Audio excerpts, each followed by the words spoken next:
नमस्कार, स्वागत है आपका 18 हाउस स्वदेश पर। आप देख रहे हैं वायदा को लेकर हमारा खास शो एफएनओ जंक्शन। और बाजार ने नए साल की शुरुआत अच्छी की है। आपको भी नए साल की ढेर सारी शुभकामनाएं और हम उम्मीद करते हैं, आशा करते हैं कि नया साल 2025 के मुकाबले बेहतर होगा और आप ज्यादा पैसे बना पाएंगे ट्रेड करके और निवेश करके। लेकिन कल हमने देखा कि बाजार में स्ट्रेंथ लौटी थी। 470 की निफ्टी में लगातार गिरावट हुई थी और डबल सेंचुरी लगा के निफ्टी निकल कारोबार किया और आज उसका हम एक्सटेंशन देख रहे हैं। हालांकि आज जो है रेंज थोड़ी सीमित आपको नजर आएगी। लगभग 75 अंकों के आसपास की रेंज है निफ्टी की और 26,150 के आसपास आप निफ्टी को कारोबार करते हुआ दिखेंगे। 35 अंकों की हल्की सी तेजी आपको नजर आएगी। इसके अलावा अगर हम निफ्टी बैंक की बात करें तो निफ्टी बैंक में भी कल बेहतरीन सत्र हमने देखा। एक क्रूशियल रेजिस्टेंस था 59,500 का, उसको निफ्टी बैंक ने पार किया और आज फिर से हम देख रहे हैं कि बाजार में तेजी का माहौल आपको नजर आएगा। करीब 100-125 अंकों के आसपास की तेजी आपको नजर आएगी और आज निफ्टी बैंक की भी जो रेंज है वो आपको लगभग 160 अंकों के आसपास की ही दिखाई देगी। तो सीमित रेंज का कारोबार है, थोड़ा पार्टिसिपेशन कम है, वॉल्यूम भी निश्चित तौर पर आज के सत्र में कम रहने वाले हैं अगर हम पूरे दिन की बात करें तो। लेकिन बाजार में जो मोमेंटम है तेजी का वो बरकरार है। इस बीच अगर आप आईटीसी को देखेंगे कि जो दिग्गज कंपनी है, सिगरेट्स, इनका रेवेन्यू अगर हम बात करें तो लगभग 70% के आसपास की रेवेन्यू सिगरेट कारोबार से आते हैं। बाकी भी कई सारे डिविजन्स हैं, एफएमसीजी भी है इनके पास है, पेपर डिवीजन भी है, छोटा सा एक आईटी का डिवीजन है। आगे चल के उनके डिमर्जर की बातचीत भी होती है। लेकिन 8% की गिरावट, 8% कब क्रैक हुआ था आईटीसी आपको शायद याद भी नहीं आएगा। स्लो मूवर है, यानी कि चलता भी कम है और गिरता भी कम है। लेकिन सरकार ने एक्साइज ड्यूटी को लेकर अधिसूचना जारी कर दी है और 40% के टोटल जीएसटी हो जाएंगे सिगरेट पर। जेफरीज का कुछ कमेंट भी आए हैं। जेफरीज ने ये कहा है कि हमें पक्का पता नहीं है कि ये फाइनल टैक्सेशन है, लेकिन ये झटका जरूर है। ये कहा है कि एनसीसीडी जारी रहने पर टैक्स में 30% से ज्यादा बढ़ोतरी संभव है। तो इस खबर को और बारीकी से, विस्तार से साफ करके आपके सामने हम रखेंगे और समझेंगे कि आईटीसी का शेयर आज के सत्र में क्यों टूट रहा है और आपकी रणनीति क्या होनी चाहिए। ब्रोकरेजेस की जो रिकमेंडेशन आ रहे हैं, जो रिपोर्ट आ रही है, वो भी हम समझने की कोशिश करेंगे। लेकिन चलिए आगे बढ़ते हैं और ये देख लेते हैं कि आज के सत्र में जो वायदा में चढ़ने वाले शेयर हैं वो कौन से हैं। तो वोडाफोन आइडिया कल की पिटाई, कल 10-10.5% ये शेयर टूटा। खबरें तो आ रही थी सूत्रों के हवाले से कि सरकार ने एजीआर को लेकर रिलीफ दे दिया है और एजीआर को 87,000 करोड़ पर फ्रीज कर दिया है और मॉरेटोरियम दे दिया है 5 साल का। लेकिन सरकार की तरफ से कोई आधिकारिक सूचना नहीं आई, कैबिनेट की तरफ से कोई जानकारी नहीं आई। पीआईबी की जो प्रेस रिलीज भी आई उसमें भी ऐसी कोई जानकारी मिली नहीं। तो थोड़ी कंफ्यूजन थी कि आखिर हुआ क्या है। लेकिन आज हम लोअर लेवल से थोड़ी वैल्यू बाइंग देख रहे हैं शेयर में और 11.5% ऊपर आपको ये शेयर दिखाई देगा। और साथ साथ टेलीकॉम की और कंपनी जो है, इंडस टावर में भी तेजी है 4 से 5% के आसपास की। सुप्रीम इंडस्ट्रीज में आज आप तेजी देखेंगे। अशोक लेलैंड रिकॉर्ड हाइस पर है। शानदार साल रहा है। अगर हम पिछले साल की बात करें तो लगभग 60% के रिटर्न्स अशोक लेलैंड के शेयर ने कमा के दिए हैं। दिसंबर में 13-14% के आसपास के रिटर्न थे और आज भी हम देख रहे हैं कि बढ़िया तेजी पर आपको कारोबार होता हुआ नजर आएगा। गिरने वाले शेयरों की बात करें तो निश्चित तौर पर आईटीसी निफ्टी का भी टॉप लूजर है और वायदा में भी आपको सबसे नीचे यही दिखाई देगा। एनसीसी में थोड़ी सी नरमी आपको नजर आएगी। हालांकि एनसीसी के लिए ऑर्डर की खबर थी, लेकिन वो शेयर बहुत सपोर्ट कर नहीं पाया और एक रेंज में ऑसिलेट कर रहा है। 160 के आसपास जाता है शेयर, फिर से थोड़ा नीचे आता है। हालांकि ऑर्डर की भी खबर थी एनसीसी के लिए, करीब 1,250 करोड़ रुपए के ऑर्डर की खबर थी, लेकिन बावजूद इसके शेयर ये आप देखिए टूटता हुआ दिखाई देगा। 3.5% की गिरावट है। आईजीएल हम जब भी देखते हैं कि शेयर 200 रुपए के आसपास जाता है, वहां पर एक सेलिंग प्रेशर आती है, सप्लाई आती है शेयर में और आज 2.5% के आसपास की नरमी आईजीएल में है। और अल्केम लैब्स की बात करें तो 1% के आसपास की गिरावट। तो ये है एफएनओ के जो आज के बजिंग शेयर, जहां पर ज्यादा तेजी है या फिर ज्यादा जहां पर मंदी है। लेकिन अब आगे बढ़ते हैं और ये समझ लेते हैं कि कल यानी कि साल के आखिरी दिन में आपको वायदा में कमाई कहां पर हुई है। लेकर आएंगे अजीत मिश्रा की रिपोर्ट कार्ड।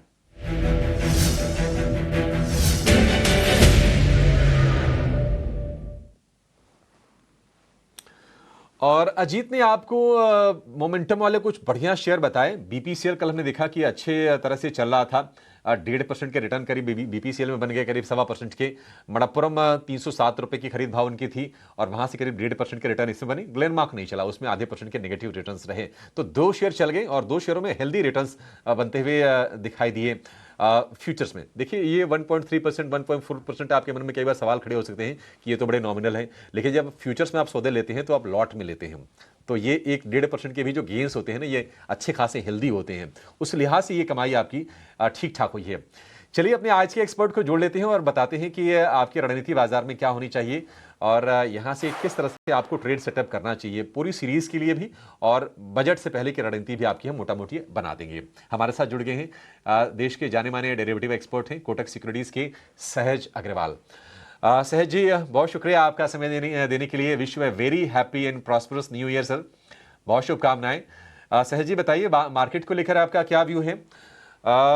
थोड़ी सी लाइट हमने शुरुआत की, रोलोवर्स भी थोड़े से कम रहे। आपकी राय क्या होगी बाजार को लेकर?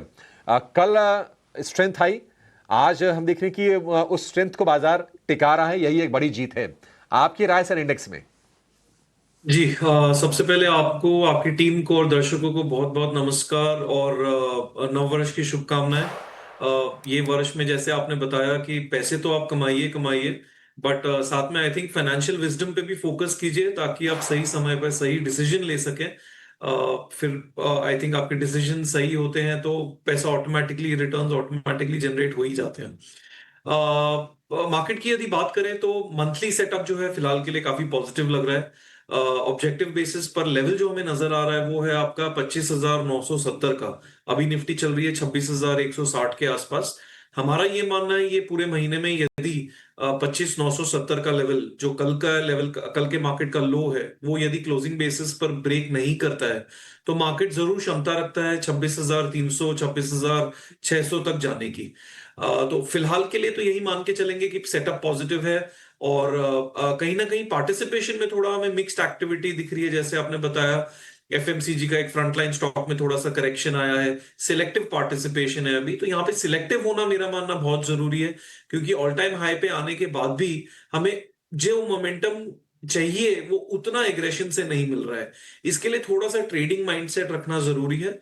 और उसी को चलते मैं हमारे दर्शकों को बताना चाहूंगा कि 25,970 जब तक नहीं टूटता है तब तक तो आप आराम से तेजी का काम कर सकते हैं। यदि वो लेवल टूट जाता है तो महीने का व्यू थोड़ा सा कंसोलिडेटिव, करेक्टिव, साइडवेज होने की पॉसिबिलिटी को भी आप ध्यान में जरूर रखिएगा। तो ये हो गई निफ्टी की बात। बैंक निफ्टी की यदि बात करें तो अगेन पॉजिटिवली प्लेस्ड है।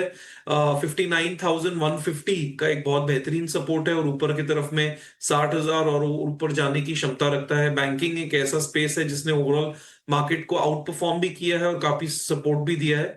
तो अगेन उसको भी आप सपोर्ट बेसिस पर बाय ऑन डिप्स वाली स्ट्रैटेजी करके ऊपर की तरफ में 60,000 का ध्यान रख सकते हैं। तो ये फिलहाल के लिए तो जरूर पॉजिटिव सेटअप है और कुछ अपॉर्चुनिटीज भी हैं जो हम आगे चल के शो में डिस्कस करेंगे। बट लेवल्स, मेरा ये सजेशन है, जो हम ऑप्शंस पे और टेक्निकल्स का दोनों का कॉम्बिनेशन लगा के निकालते हैं, इनको यदि आप ध्यान में रखेंगे तो आपका रिस्क मैनेजमेंट और पोजिशन साइजिंग काफी बेहतरीन रहेगा।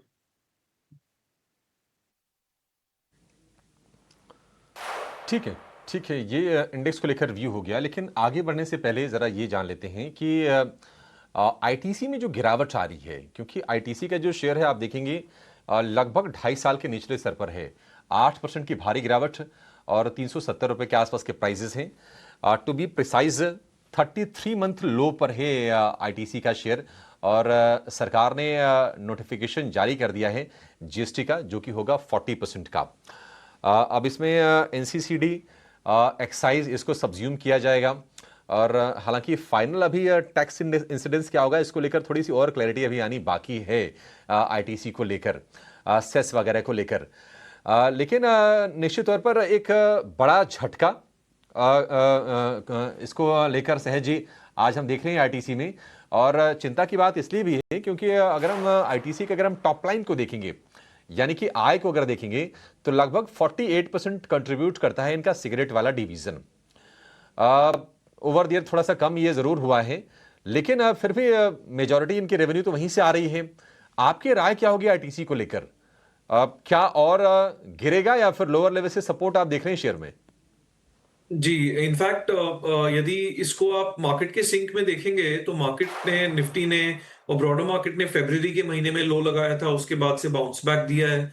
और आज आईटीसी पहली बार जो लो बनाया था 380 के आसपास का, उसको ब्रेक करके नीचे की तरफ में ट्रेड कर रहा है, और उसके साथ में थोड़ी सी कहीं ना कहीं नेगेटिव न्यूज है, जिसका इस पे आई एम श्योर इसके वैल्यूएशंस पे और इसके फंडामेंटल पे भी इम्पैक्ट होगा। आई थिंक उसके चलते स्टॉक प्रेशर में है। मेरा ये मानना है एज अ ट्रेडर, 380 के नीचे यदि ये सस्टेन करता है जो फिलहाल के लिए कर रहा है, तो आपको इसमें जरूर फ्रॉम ट्रेडिंग पर्सपेक्टिव कॉशियस रहना चाहिए। For an investor I think holding period आपका थोड़ा लंबा हो जाएगा, बिकॉज मार्केट ये जो नया इम्पैक्ट है इसके फाइनेंशियल को रीअसेस करके री इवेल्युएट करेगा। बट इस पॉइंट ऑफ टाइम पे आई थिंक यदि आपका इन्वेस्टमेंट है, तो एक तो या तो आपको आपकी एक्सपेक्टेशंस को थोड़ा रिकैलिब्रेट करना पड़ेगा और टाइम फ्रेम थोड़ा एक्सटेंड हो सकता है। फ्रेश पोजीशंस लेने के लिए मैं अभी थोड़ा सा वेट करूंगा, क्योंकि आज ही इंपैक्ट आया है और इंपैक्ट को प्रॉपर्ली डिस्काउंट करने के लिए कहीं ना कहीं 1 या 2 दिन लग सकते हैं। इनफैक्ट हमारा फंडामेंटल रिसर्च टीम भी इसको रीअसेस करके हमारे नए टारगेट्स निकालेगा। तो फिलहाल के लिए वेट एंड वॉच कहूंगा। ट्रेडर्स के लिए यदि ये 380 के नीचे क्लोजिंग देता है, तो थोड़ा सा इसमें आपको पोजीशंस लाइटन करने में ज्यादा फायदा रहेगा, क्योंकि कहीं ना कहीं मोमेंटम ब्रेकडाउन जरूर हुआ है इसमें।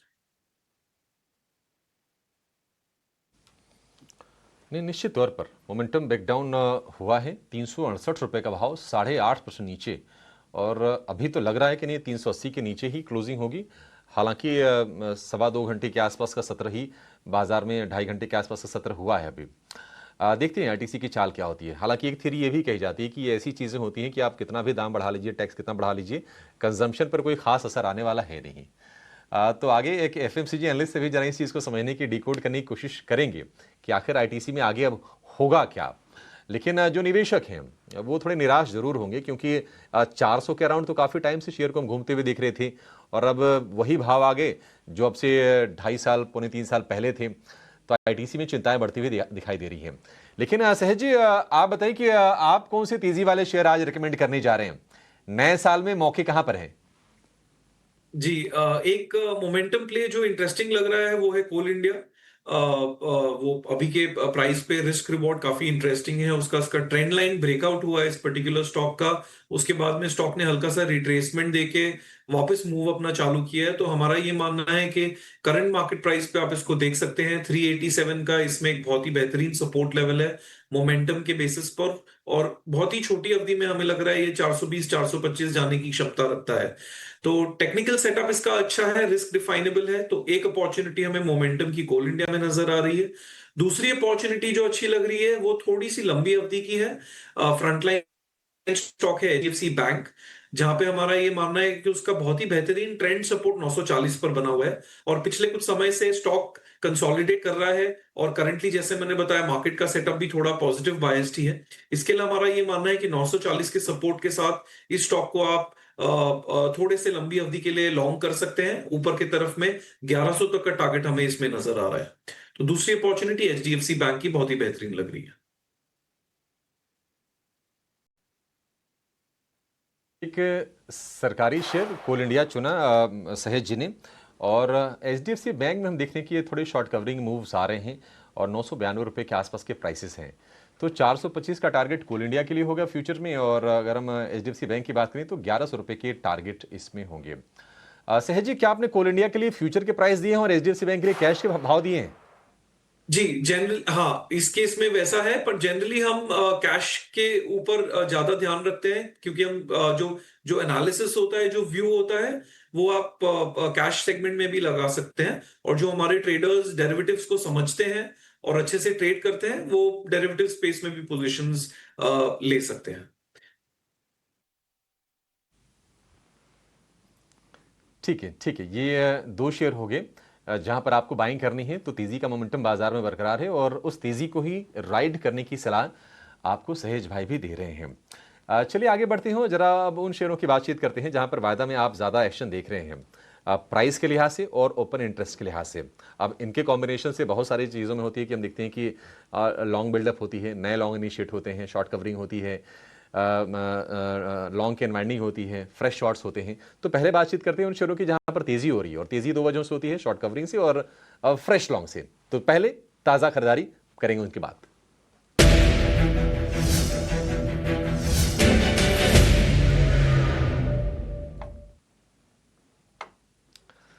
तो अगर हम ताज़ा खरीदारी वाले अगर हम शेयरों की बात करें तो आप देखेंगे कि इंडस टावर में आज अच्छी तेज़ी है 4% के आसपास की। जेएसडब्ल्यू एनर्जी 3% ऊपर आपको दिखाई देगा। सुप्रीम इंडस्ट्रीज़ में 3.5% की तेज़ी और अशोक लेलैंड में करीब 2.5% का उछाल है। अशोक लेलैंड एक स्टार परफॉर्मर रहेगा, क्या आगे भी रहेगा, ये ज़रा समझ लेते हैं और एक राय ले लेते हैं। अशोक लेलैंड को लेकर सहज जी क्या व्यू है आपका, क्योंकि हम लगातार इसमें देख रहे हैं कि ये लॉन्ग एडिशंस हो रहे हैं और ये शेयर चलता हुआ दिखाई दिया है पूरे साल में। आगे राह कैसी लग रही है आपको? जी, अशोक लेलैंड एक्चुअली इन जहां तक मेरा मानना है एक थीम बेस्ड प्ले है। आई थिंक इन्होंने पिछले 1 डेढ़ साल में हाइड्रोजन व्हीकल्स पे बहुत ज्यादा काम किया है। और अभी यदि आप देखेंगे कमर्शियल व्हीकल्स में बहुत ज्यादा एक्शन नहीं है, बट अशोक लेलैंड काफी पॉजिटिवली प्ले आउट कर रहा है। सो एक लंबी अवधि के लिए तो आई एम श्योर इस स्टॉक पे बहुत ही अच्छा ध्यान है। शॉर्ट टर्म ट्रेडिंग के लिए ऑब्वियसली स्टॉक ने काफी अच्छा खासा मूवमेंट दिया है। बाय ऑन डिप्स वाला ध्यान रख सकते हैं, कोई एक्टिव रिकमेंडेशन नहीं है, बट इसको आपको नजर में जरूर रखना चाहिए बिकॉज ये ओवरऑल इसकी जो जो सेटअप है और जो इसकी स्टोरी है वो काफी इंटरेस्टिंग लग रही है। इसके अलावा जो ट्रेडिंग पर्सपेक्टिव से लॉन्ग बिल्डअप में जो स्टॉक्स अच्छे नजर आ रहे हैं, उसमें सुप्रीम इंडस्ट्रीज एक अच्छा है स्टॉक है जिसने एक ट्रेंड लाइन का ब्रेकआउट दिया है।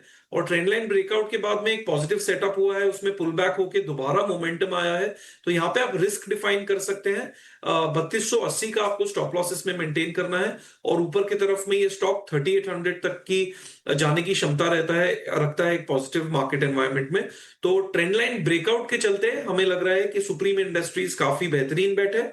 और जैसे मैंने बताया अशोक लेलैंड को आप बाय ऑन डिप्स का ध्यान रख सकते हैं। फिलहाल कोई एक्टिव रिकमेंडेशन नहीं दे रहा हूं मैं, पर उसको नजर में जरूर रखना चाहिए हमारे ट्रेडर्स को। ठीक है, अशोक लेलैंड अगर हम इसमें ओपन इंटरेस्ट एडिशन की बात करें तो लगभग 2.25% का ओपन इंटरेस्ट एडिशन है। लेकिन सुप्रीम इंडस्ट्रीज पर ज़्यादा बुलिश हैं सहज जी, आपके लिए इसमें मौके देख रहे हैं।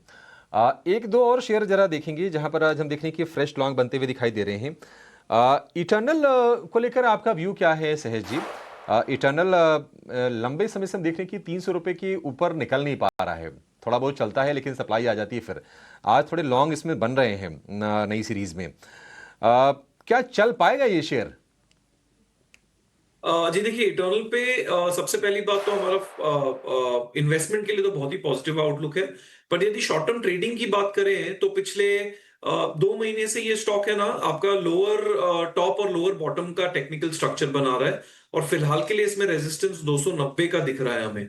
वो एक ट्रेंड लाइन का रेजिस्टेंस लेवल है, जब तक वो नहीं क्रॉस करता है तब तक आप ये जो बाउंस बैक दिया है इसका कोई बहुत स्ट्रॉन्ग इंपॉर्टेंस नहीं दिखेगा। इसके कंफर्मेशन के लिए 290 के ऊपर स्टॉक का चलना बहुत जरूरी है। तो 290 के ऊपर इसमें थोड़ा सा इंटरेस्ट बनेगा। फिलहाल के लिए इन्वेस्टर्स के लिए स्टॉक जरूर अच्छा है, पर ट्रेडर्स के लिए अभी भी वेट एंड वॉच वाली स्ट्रैटेजी मैं सजेस्ट करना चाहूंगा। ठीक है, तो ये तो होंगे वो शेयर जहां पर हम लॉन्ग एडिशंस होते हुए देख रहे हैं। ज़रा वो शेयर भी देखते हैं जहां पर आज शॉर्ट कवरिंग का बढ़िया सपोर्ट है। JSW energy, Adani enterprises, emphasis, tube investment, ये कुछ वो शेयर हैं आपकी स्क्रीन पर जहां पर आज हम देख रहे हैं कि शॉर्ट कवरिंग का बढ़िया सहारा मिल रहा है। और निश्चित तौर पर जेएसडब्ल्यू एनर्जी में काफ़ी हम एक्साइटमेंट आज बिल्ड होते हुए देख रहे हैं। राय आपकी जेएसडब्ल्यू एनर्जी को लेकर क्या होगी सहज जी? क्या इसमें हम ये तेजी एक्सटेंड होते हुए देख रहे हैं आप? जी, इनफैक्ट जेएसडब्ल्यू एनर्जी ने अपने अगेन पिछले 1 महीने का रेंज ब्रेकआउट दिया है जहां पे इसका रेजिस्टेंस 490 के आसपास का था और अभी वो कंफर्टेबली 497 पे ट्रेड कर रहा है। तो इसमें लॉन्ग इंटरेस्ट जरूर कर सकते हैं। एक्सट्रीम शॉर्ट टर्म के लिए आप इसमें 483 का सपोर्ट मान के चल सकते हैं और ऊपर में 523 तक जाने की इसमें मोमेंटम में पॉसिबिलिटी लग रही है। वो उसका 523 का जो लेवल है वो प्रीवियस इसका जो रेजिस्टेंस है जहां पे स्टॉक ने ब्रेकडाउन दिया था। तो पॉजिटिव सेटअप जरूर नजर आ रहा है जेएसडब्ल्यू एनर्जी में फिलहाल के लिए। ठीक है, पॉजिटिव सेटअप नज़र आ रहा है जेएसडब्ल्यू एनर्जी में। अगर हम ट्यूब इन्वेस्टमेंट की बात करें तो थोड़ी बहुत हम देख रहे हैं कि उसमें भी बाइंग आ रही है। हालांकि ये जो कंपनी है इसने थोड़ा नेगेटिव रिटर्न दिया है पिछले साल में। आज थोड़ी बाइंग आ रही है, क्या इस पर ट्रस्ट कर सकते हैं सहज जी? जी ऑनेस्टली इसका मैंने बहुत इन डेप्थ एनालिसिस नहीं किया है, तो थोड़ा इस पे कह पाना मेरे लिए मुश्किल होगा अभी तो। अ, अ, खास कोई रिकमेंडेशन फिलहाल के लिए नहीं नजर आ रही है इसमें। ठीक है, कोई बात नहीं सर, ट्यूब इन्वेस्टमेंट को छोड़ देते हैं और अब बात करते हैं उन शेयरों की जहां पर आज आपको कमजोरी दिखाई देगी। तो वो शेयर लेकर आएंगे सामने जहां पर हो रही है ताजा बिकवाली।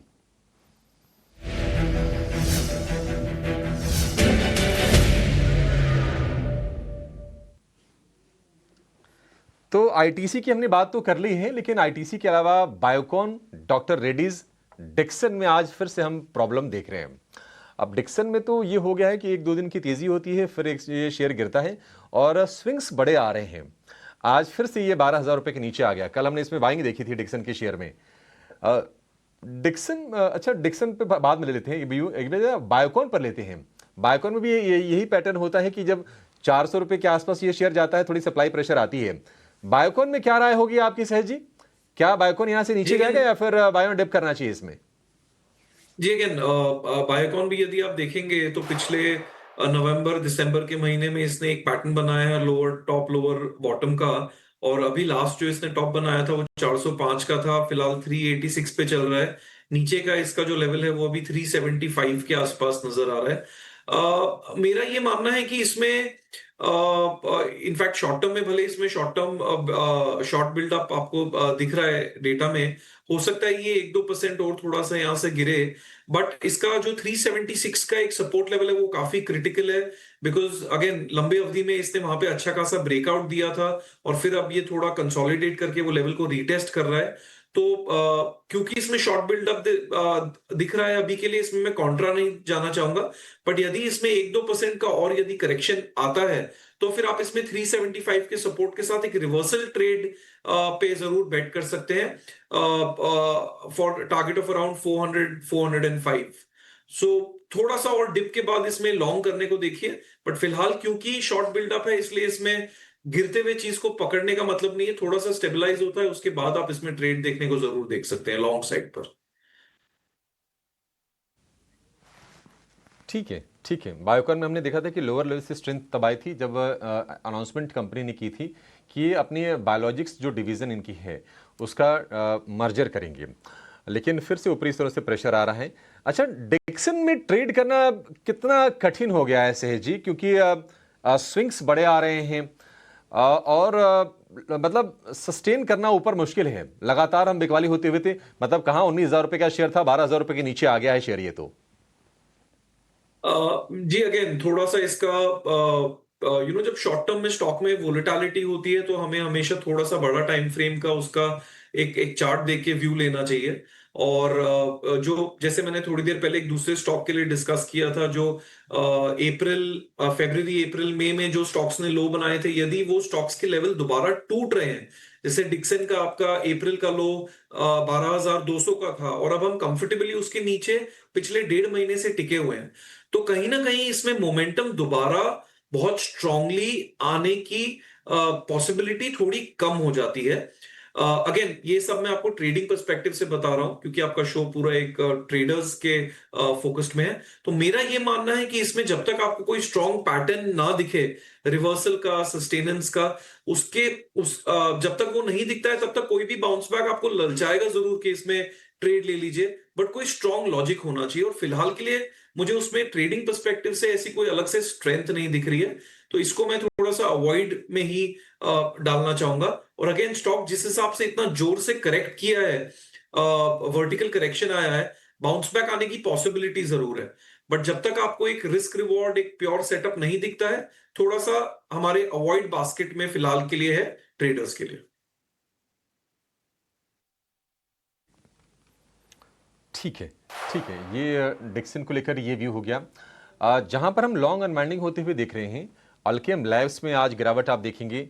एचडीएफसी एएमसी कमजोर है, डिलीवरी में कमजोरी आज आपको नजर आएगी और डिलीवरी बहुत ही इंटरेस्टिंग प्राइस पॉइंट पर आ गया है। 400 रुपए के प्राइसेस हैं और बार बार हम देखते हैं कि 400 रुपए से सपोर्ट लेके ये शेयर थोड़ा चलने की कोशिश करता है, हालांकि रेंज सीमित रही है। पीआई इंडस्ट्रीज में करीब करीब 1% के आसपास की नरमी है। राय जरा लेते हैं, डिलीवरी पर ही ले लेते हैं। आपकी राय क्या होगी सहज जी, क्योंकि डिलीवरी को लेकर एक खबर भी आई थी कि इनकी जो कंपनी है ईकॉम एक्सप्रेस, जिसका इन्होंने एक एक्विजिशन किया था, उनको जीएसटी डिमांड ऑर्डर मिला है करीब 3.5 करोड़ रुपए का। 2021-22 के आसपास का मामला है। वो भी असर डाल रहा होगा, लेकिन पिछले महीने भर में देखेंगे तो मुश्किल से 15-20 रुपए की रेंज रही है। क्या लग रहा है, डिलीवरी क्या 400 रुपए वाला स्तर को तोड़ने के लिए तैयार आपको लग रहा है? जी, मेरा ये मानना है इसमें 393 का एक इसके रेंज का नीचे का सपोर्ट लेवल है, और ऊपर में पिछले 1-1.5 महीने से ये 420 के ऊपर नहीं जा पाया है। तो ये 393 और 420 के बीच में अटका हुआ है। फिलहाल आपका 400 पे ट्रेड कर रहा है ये stock. So purely from a trading perspective आप अज्यूम करके चलें कि भाई ये रेंज थोड़ा टाइम और यदि ऑनर करता है, क्योंकि मार्केट में भी आज सच कोई नेगेटिविटी उतनी तुरंत के लिए नहीं दिख रही है, तो 400 का सपोर्ट मान के ऊपर में अगेन 415 420 के लिए प्योर रेंज बाउंड ट्रेड करना है आपको। और यदि ये 390 के नीचे चला जाता है, देन इसमें सेलिंग प्रेशर और इंक्रीज हो सकता है। बट फिलहाल के लिए एक रेंज बाउंड वाली जो स्ट्रैटेजी है उसको आप कंटिन्यू करके अपने ट्रेड्स एग्जीक्यूट कर सकते हैं। ठीक है, डिलीवरी को लेकर ये व्यू। लेकिन आप देखिए केसी इंटरनेशनल, जो कि आरपीजी ग्रुप की कंपनी है, इसको लेकर एक खबर आ रही है कि कंपनी को 1050 करोड़ रुपए का ऑर्डर मिला है। 750 रुपए के आसपास के प्राइसेस है केसी के। पिछले साल हमने देखा था कि बहुत ज़्यादा वेल्थ डिस्ट्रॉय किया है आपका केसी ने, क्योंकि 1250 रुपए के आसपास का इसका 52 वीक हाई है, और वहाँ से गिरते गिरते करीब 750 रुपए का ये रह गया है। लोअर लेवल से हल्की फुल्की बाइंग आ रही है। अब ये देखते हैं ऑर्डर वगैरह कितना सपोर्ट आता है। वैसे भी जो कैपिटल गुड्स वाला खेमा है ना, फिलहाल एक्टिव आपको नजर आएगा, और बजट तक कम से कम थोड़ा बहुत हम मोमेंटम देखेंगे। इस पर आगे हम कोशिश करेंगे व्यू लेने के लिए, लेकिन फिलहाल इस शो के यही समेटेंगे, वक्त की थोड़ी सी कमी है। सहज जी, बहुत शुक्रिया, आज आप हमारे साथ जुड़े और आपने हमारे सारे सवालों के जवाब दिए। एक बार फिर से आपको नए साल की ढेर सारी शुभकामनाएं हमारी पूरी टीम की ओर से। छोटा सा ब्रेक के बाद आपके सवाल जवाब योर स्टॉक्स में आपके जारी करेंगे। नमस्कार।